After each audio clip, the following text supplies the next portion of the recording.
Hello friends, स्वागत है आप सभी का सी मेडिकल आर्ट्स क्लासेस में। शिक्षा शास्त्र में बिना पढ़े कैसे पास हों। आज मैं दोस्तों ज़बरदस्त तरीका बताने वाला हूं। अगर आप ये तरीका अपना लिए तो 100% की गारंटी कि आप अच्छे नंबर से तो पास हो ही जाएंगे। एग्जामिनर आपको भर भर के नंबर देगा, बस आप ये तरीका जान लो। आइए बात करते हैं शिक्षा शास्त्र के बारे में। सबसे पहले यहाँ पे कुछ बेसिक जानकारी है, वो आपको समझना है। देखिए 100 नंबर का आपका पेपर होगा, ठीक है। 100 नंबर पेपर में जो है आपको 33 नंबर लेकर आना है पासिंग मार्क के लिए। अगर आप बिना पढ़े शिक्षा शास्त्र का पेपर देने जा रहे हैं तो आप अच्छे से समझ लीजिए। अब यहाँ पे 33 नंबर लाना बहुत आसान है। कैसे है वही आपको बताने वाला हूँ, लेकिन मैं जो तरीका बताऊँगा वो सिर्फ 33 ही नहीं बल्कि मान के चलिए कि 60 प्लस आपका आ सकता है अगर आप ये तरीका अपना लेते हैं। चलिए देखते हैं कि कौन सा तरीका है जिसके माध्यम से जो है आप अच्छे नंबर प्राप्त कर सकते हैं। दोस्तों सबसे पहले ध्यान में रखना है कि बहुविकल्पीय प्रश्न तो इसमें से आपको एक टिक करना होगा, ठीक है। इसको अभी छोड़ देते हैं फिलहाल के लिए, क्योंकि इसमें से आपको एक आंसर तो टिक करना ही होगा, चाहे आए या ना आए। इसके बाद आपका निश्चित उत्तरीय प्रश्न आता है। ये भी बहुविकल्पीय प्रश्न की तरह ही होता है, तो इसमें कुछ बनाकर लिखने वाला नहीं होता है, लेकिन जो क्वेश्चन बना के लिखने वाले होते हैं वो आपका यहाँ से स्टार्ट होता है अति लघु से। जो सबसे ज़्यादा नंबर देकर जाएगा, 4 नंबर की बात करते हैं, 1 नंबर की बात नहीं करेंगे। 4 नंबर, 6 नंबर और इसके बाद जो है विस्तृत उत्तरीय प्रश्न 10 नंबर, यहाँ से बात करते हैं। यहाँ से भर भर के नंबर आपको मिलेगा। आइए समझने की कोशिश करते हैं। सबसे पहले लॉन्ग क्वेश्चन से ही शुरुआत करते हैं कि विस्तृत उत्तरीय प्रश्न कैसे आपको लिखना है। सबसे पहले आपको ध्यान में रखना है कि कम से कम विस्तृत उत्तरीय प्रश्न आपको 2 पेज में लिखना है, तब जाके पूरा नंबर आपको मिलेगा। 2 से ज़्यादा हो जाए, कम नहीं होना चाहिए, इस बात का विशेष ध्यान रखेंगे। अब दोस्तों सवाल आपके सामने है। मान लीजिए एक एग्जाम्पल के तौर पे देखते हैं कि अधिगम के सूझ अथवा अंतर्दृष्टि सिद्धांत की व्याख्या कीजिए, इसके शैक्षिक निहितार्थ पर प्रकाश डालिए। ये क्वेश्चन आपको समझ में नहीं आ रहा क्या पूछ रहा है भाई, इसमें कुछ लिखना ही समझ में नहीं आ रहा क्या लिखें, तो आपको तरीका अपनाना है। क्या तरीका अपनाना है? थोड़ा सा यहाँ पे कीवर्ड पे ध्यान देना है और समझने की कोशिश करना है। यहाँ पे सेंटेंस जो लिखा गया है, पहला शब्द लिखा गया अधिगम। अधिगम का मतलब ये होता है सीखना, ठीक है। अधिगम का मतलब होता है सीखना। आपको इतना समझ में आ गया ना कि अधिगम का मतलब सीखना होता है। चलिए यहाँ तो समझ में आ गया। आगे बात करते हैं। यहाँ लिखा है सूझ। सूझ का मतलब क्या होता है? सूझ का मतलब होता है, जैसे आपने कभी ध्यान से सुना होगा, कोई जो है बहुत सारे लोग डायलॉग मारते हैं कि सूझबूझ के साथ काम करना चाहिए। कोई भी काम करे तो सूझबूझ के साथ काम करें। सूझबूझ का मतलब सोच समझ कर काम करें तो काम अच्छा होता है। तो यहाँ पे सूझबूझ का मतलब कर सकते हैं कि आप अगर सीख रहे हैं तो सोच समझ के सीखें। क्या सीख रहे हैं, क्या नहीं सीखना चाहिए, क्या सीखना चाहिए, ये आपको सोचना चाहिए पहले, ठीक है। यहाँ तो समझ में आ गया। आगे देखिए, आगे इसी को अथवा करके दिया कि अंतर्दृष्टि। अंतर्दृष्टि का मतलब होता है, दृष्टि मतलब क्या? देखना। अंतर, अंदर मतलब अंदर से देखना। अंदर से देखना का मतलब कि आपके अपने आप में देखना, आत्मा से देखना कि क्या समाज में हो रहा है, किस प्रकार से हम सीख सकते हैं, ठीक है। यहाँ तक समझ में आ गया। चलिए अब बात समझ में आ गई। अब बात करते हैं सिद्धांत की। सिद्धांत का मतलब थॉट होता है, प्रिंसिपल होता है, या फिर हम कह सकते हैं कि कोई ऐसे तथ्य होते हैं जिसके आधार पे कोई बात कही गई होती है, तो सिद्धांत हो गया। अब जो है हमें अधिगम को सूझ अंतर्दृष्टि से सिद्धांत में व्याख्या करनी है। अब आपको हेडिंग डालना है। कैसे? देखिए, आपको प्रश्न से हेडिंग बनानी है, लिखना है अधिगम की सूझ अथवा लिख सकते हैं कि अंतर्दृष्टि के सिद्धांत, और इसके बारे में लिखना है। क्या लिखेंगे? अब अगर आपको समझ में आ गया होगा थोड़ा बहुत, तो आप लिखेंगे कि अगर आप सीखते हैं तो किसके द्वारा? सूझबूझ के द्वारा, मतलब सोच समझ के द्वारा।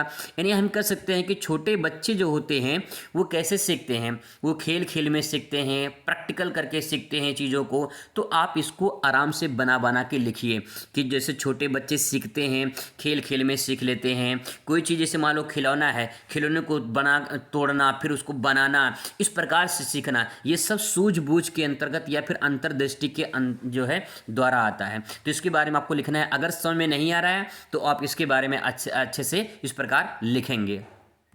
दोस्तों यहाँ पे एक सिद्धांत ये कहा गया, इसमें एक वैज्ञानिक है, उन वैज्ञानिकों ने सिद्धांत के बारे में बताया है। तो मैं आपको एग्जांपल समझाता हूँ। जैसे मान लीजिए आप एग्जांपल लिखेंगे, उदाहरण लिखेंगे और उसके बारे में लिखेंगे। एक बालक है, ठीक है, एक छोटा सा बालक है, उसे जो है उस बालक को जो है बहुत सारे खिलौने दिए गए हैं, ठीक है। उसमें कुछ लाइटिंग वाले खिलौने हैं, कुछ रिमोट से चलने वाला खिलौना है, कुछ नॉर्मल खिलौने हैं। अब उस खिलौने में जो है कुछ ऐसे खिलौने हैं जो टूटे हुए हैं, ठीक है। अब उसको एक खिलौना दिया जाए जो पूरा बना हुआ है, और एक खिलौना दिया जाए जो टूटा हुआ है। अब उसको जो है ध्यान से उसको एक्सपेरिमेंट करना है कि बच्चा क्या करता है। जो बने हुए खिलौने हैं उनके साथ अच्छे से खेलता है, और जो टूटे हुए खिलौने हैं उनके साथ खेलता नहीं है। या फिर हो सकता है कि उनको बनाने की कोशिश करे। तो अपनी सूझबूझ के साथ वो क्या करेगा, कैसे सीखेगा, वही जो है यहाँ पे लिखना है। और यहाँ पे ये बात और कहा गया है कि इसके शैक्षिक निहितार्थ पर प्रकाश डालिए। शैक्षिक निहितार्थ का मतलब ये है कि इससे क्या शिक्षा मिलती है। जब वो बच्चा कुछ सीखेगा खिलौनों से, उसको बना के फिर उसको तोड़ेगा, फिर तोड़ के फिर बनाएगा, तो उससे क्या शिक्षा मिलती है, ये जो है आप निष्कर्ष में बता सकते हैं। तो आप इस प्रकार से इसका आंसर ले सकते हैं। बना के लिखेंगे तो दिक्कत नहीं होगा, कुछ न कुछ आप लिखना शुरू करेंगे तो कुछ न कुछ आपको याद आएगा। अगर इस सवाल का उत्तर आपको समझ में नहीं आता तो यहाँ पे देखिए अथवा करके दिया रहता है, चाहे आप ये कर सकते हैं चाहे आप ये कर सकते हैं, दोनों का नंबर सेम है, यानी नंबर आपको 10 नंबर ही मिलने वाले हैं। सवाल है कि महात्मा गांधी के सच्चे विचारों का वर्णन कीजिए। आप महात्मा गांधी के बारे में अच्छे से जानते होंगे, ठीक है। अब उनके बारे में सुना है, उन्होंने कैसे देश को आज़ादी में कैसे योगदान दिया था, सुना है अच्छे से। चलिए अब यहाँ पे देखिए, जैसे महात्मा गांधी ने देश को आज़ाद कराने में अहम भूमिका निभाई थी, वैसे ही शिक्षा के क्षेत्र में महात्मा गांधी ने भी अहम भूमिका निभाया था। अब इसके बारे में आप बना के लिखेंगे गांधी जी ने शैक्षिक में शिक्षा के बारे में क्या कहा है। यानी उन्होंने गांधी जी सोचते थे कि सभी वर्ग के लोग शिक्षित हों, पढ़े लिखें, अच्छे से अपने आप को विकसित कर सके, शिक्षा ग्रहण कर सकें, ताकि जो है वो सही गलत का पहचान कर सके। लिखिए बना के, क्या दिक्कत है, कोई दिक्कत ही नहीं होगा। लेकिन जब लिखना स्टार्ट करेंगे तो आपके मन में और सेंटेंस आएंगे और वाक्य आएंगे, तो आप लिखना शुरू करेंगे तो आपको अच्छे से जो है इसका आंसर कर सकते हैं। अगला है क्वेश्चन नंबर 20, देखिए, पर्यावरण की अवधारणाओं को स्पष्ट करते हुए पर्यावरण शिक्षा की आवश्यकता और महत्व पर प्रकाश डालिए। पहले आपको यहाँ बताना है कि पर्यावरण की अवधारणा क्या है, फिर इसके बाद इसकी आवश्यकता, फिर इसके बाद इसका महत्व, यानी 3 पार्ट में इसका आंसर देना है, तब जाके पूरा नंबर आपको मिलेगा।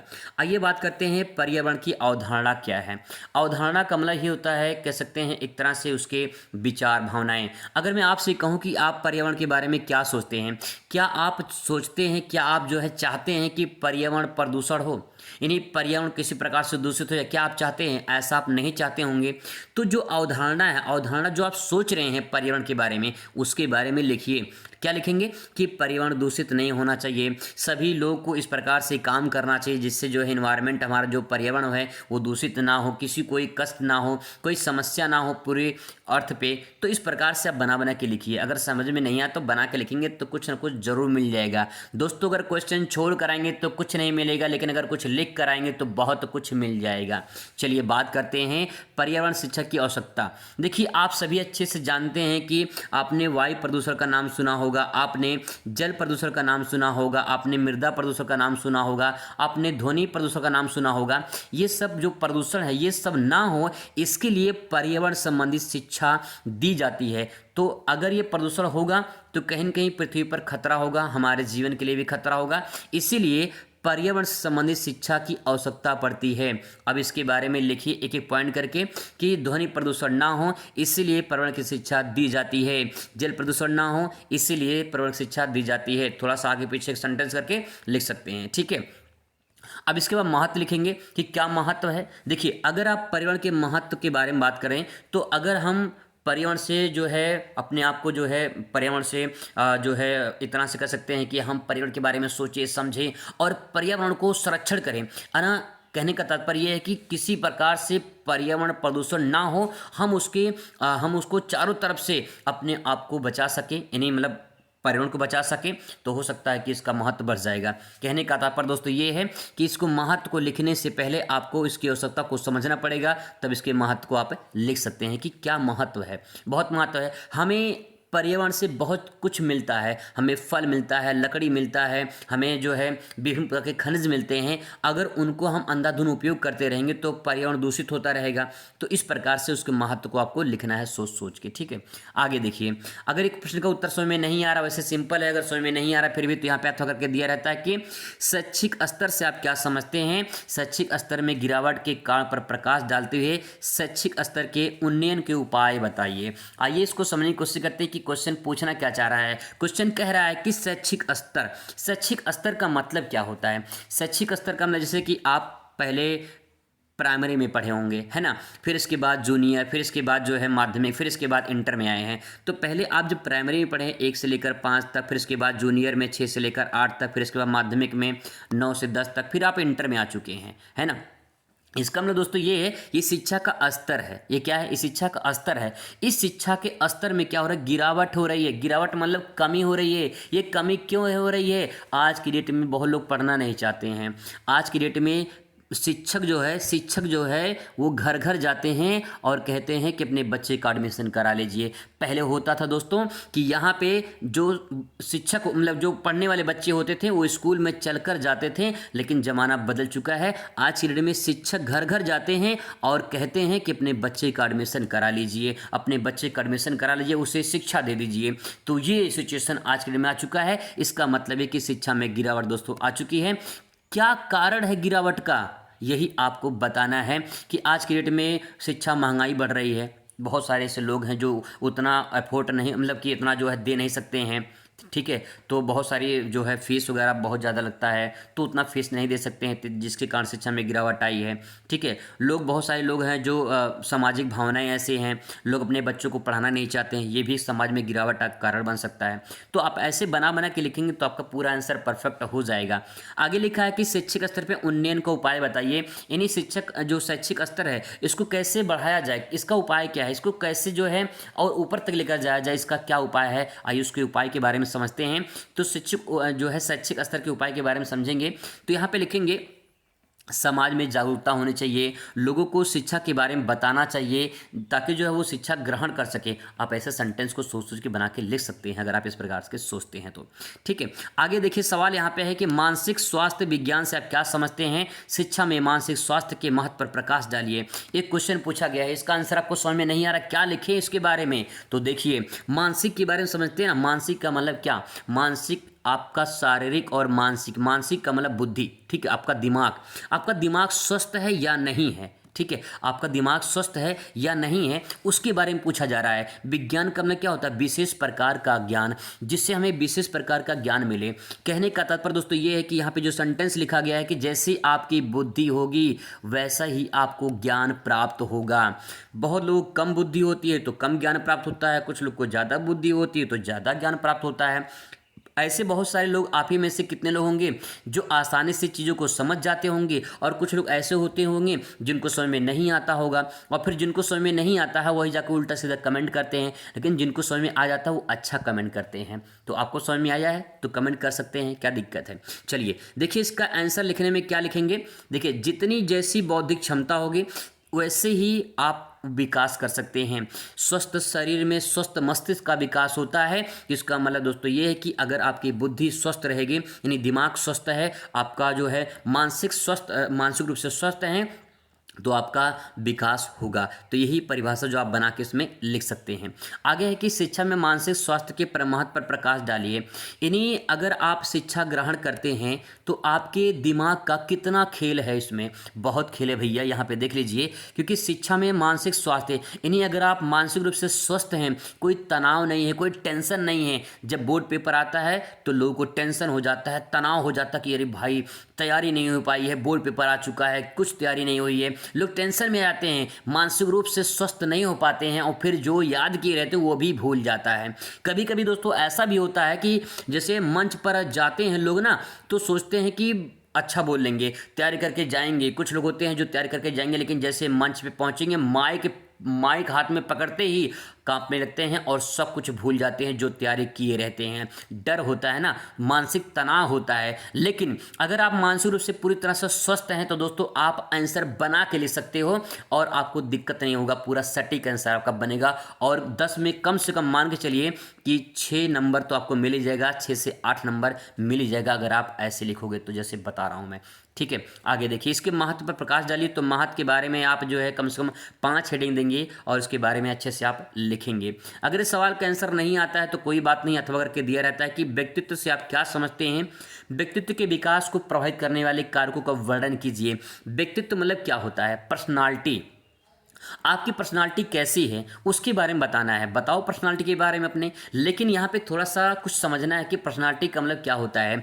देखिए, व्यक्तित्व का मतलब होता है कि आपका व्यवहार कैसा है, आपका आचरण कैसा है, आपका जो है फेस मतलब कि जो है आपका चेहरा वगैरह कैसा है, क्योंकि सुंदर चेहरा पर्सनालिटी को झलकता है। तो यहाँ पे ये दिखाना है आपको कि पर्सनालिटी में सारी चीज़ें आती हैं, आचरण, व्यवहार, बोलना, उठना, बैठना, सब कुछ, ये व्यक्तित्व होता है, ये पर्सनालिटी होती है। इसके बारे में बना के लिखिए। ठीक है, आगे है कि व्यक्तित्व विकास को प्रभावित करने वाले कारक। देखिए, जैसी पर्सनालिटी होगी वैसे लोग उसी प्रकार से सोचते हैं और वैसे अपना विकास करते हैं। ठीक है, आपका कोई एक आइडल होगा, जैसे आप किसी को मानते हैं, कोई हीरो, हीरोइन, कोई खिलाड़ी, आप किसी को मानते होंगे, उसकी पर्सनालिटी को जो है आप अपने अंदर जो है जो समाहित कर लेते हैं और वैसे ही बनना चाहते हैं।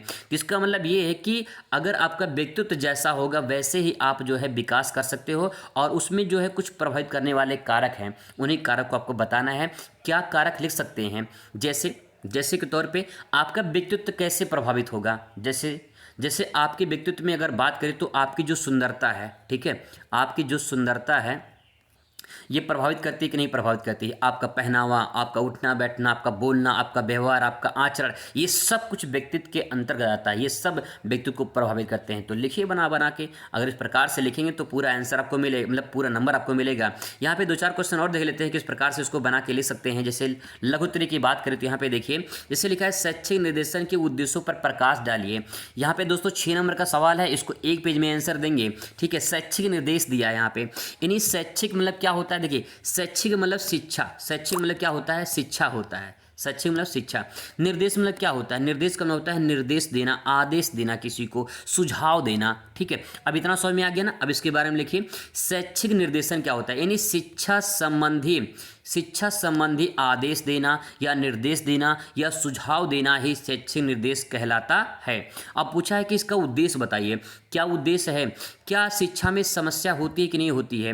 यानी किसी को पढ़ने में समस्या होती है, किसी को याद करने में समस्या होती है। तो ये जो समस्याएं होती हैं, इस समस्याओं को दूर करने के लिए लोगों को आदेश निर्देश दिया जाता है, सुझाव दिया जाता है।